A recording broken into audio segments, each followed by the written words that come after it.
महाराष्ट्र प्रदेश भारतीय जनता पार्टीचे अध्यक्ष श्रीमान नितीन गडकरीजी, आमचे लोकप्रिय उमेदवार श्रीमान अशोक नेतेजी, आदरणीय शोभाताई, मंचावर बसलेले सगळे महानुभाव आणि बंधू भगिनी, सगळ्यांना नमस्कार.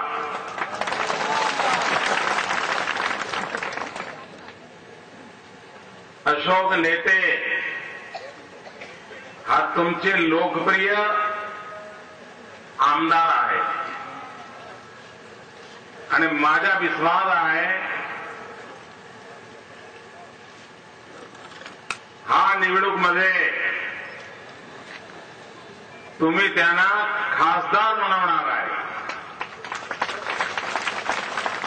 आमदार खासदार बनणार आहेत, पण त्यांची विशेषता आहे की तो हमेशा कामदार आहे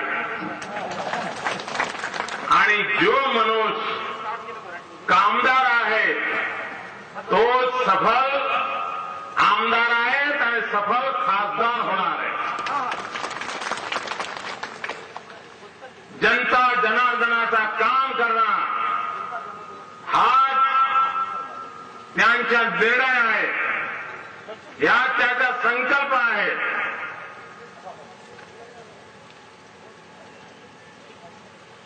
गडचिरोली हा वनबंधूचा क्षेत्र आहे.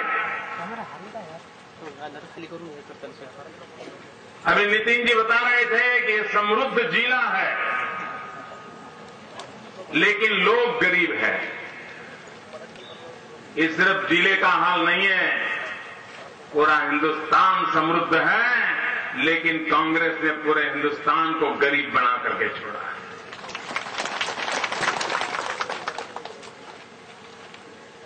भाइयों बहनों, निर्णय आपने करना है चुनाव में कि इस वनबंधु इलाके का, इस वनवासी बेल्ट का हम विकास कैसा करना चाहते हैं. आजादी के 60 साल हो गए. मेरा आदिवासी भाई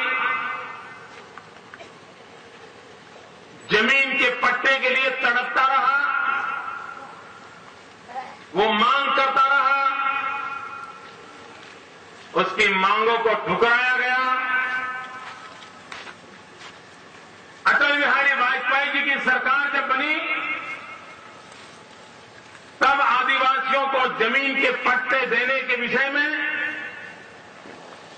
नीति विषयक निर्णय हुआ, लेकिन डॉक्टर मनमोहन सिंह जी की सरकार आने के बाद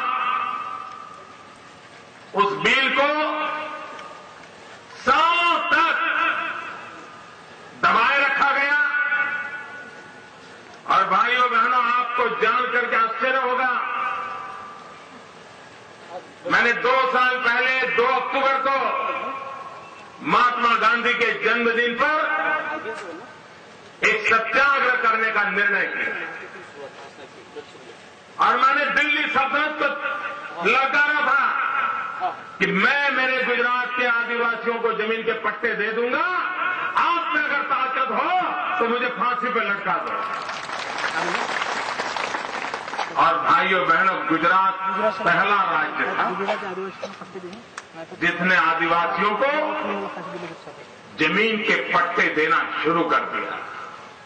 और तब जाकर के ये दिल्ली की कांग्रेस की सरकार सुप्रीम कोर्ट में गई और आदिवासियों को जमीन का पट्टा देने का मोदी का काम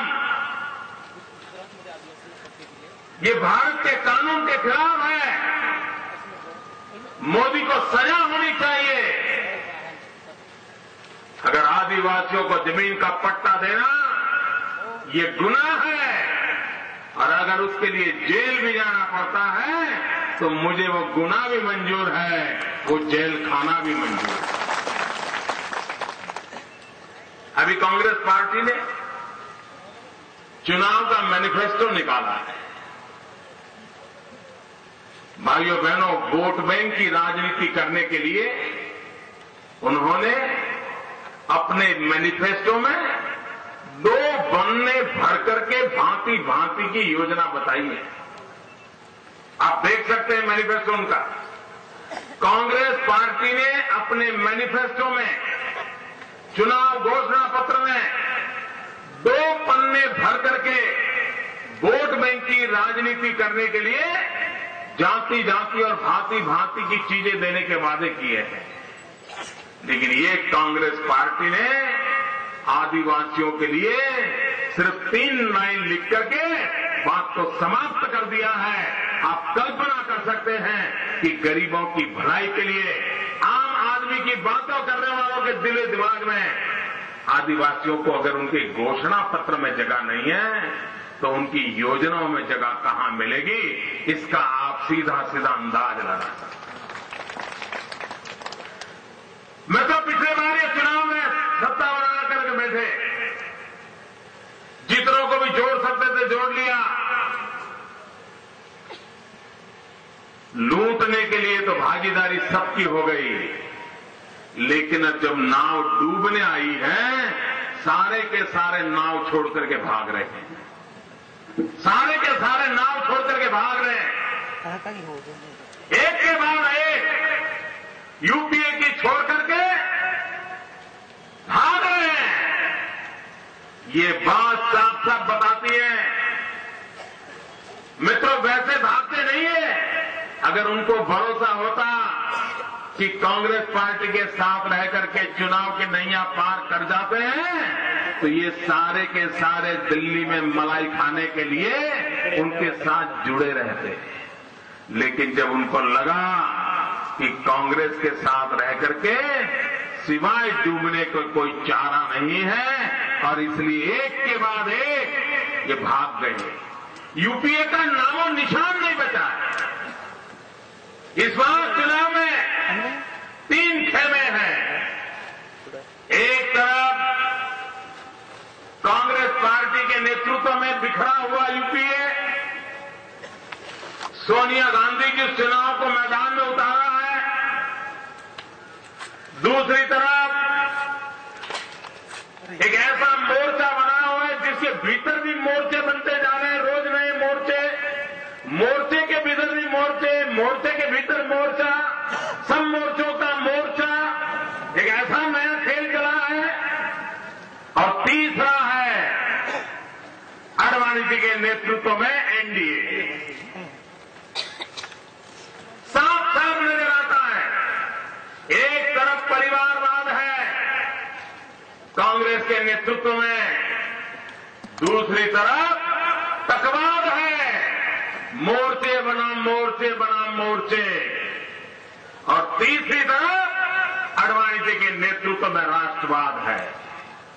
निर्णय जनता जनार्दन को करना है कि आपको परिवारवाद चाहिए, आपको तकवाद चाहिए, या आपको राष्ट्रवाद चाहिए जो भारत के कोटि कोटि नागरिकों का भला करने के लिए कृत संकल्प है। अभी कांग्रेस पार्टी ने अपने मैनिफेस्टो में गरीबों को 2 रुपया किलो गेहूं देने का वादा किया। 3 रुपया किलो गेहूं देने का वादा किया, और इतना सीना तान करके बोल रहे थे कि हम तो गरीबों के लिए काम करने वाले कांग्रेस के लोग हैं, हमने 3 रुपये गेहूं देने का वादा किया है। लेकिन मेरे कांग्रेस के मेहरबानों, आपको इतना ज्ञान नहीं है।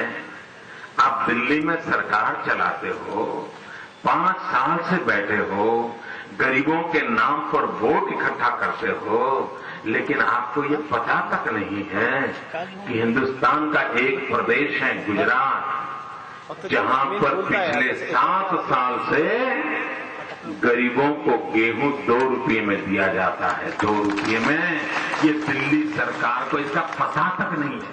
अगर उनको पता होता तो 3 रुपये किलो गेहूं का वादा नहीं करते।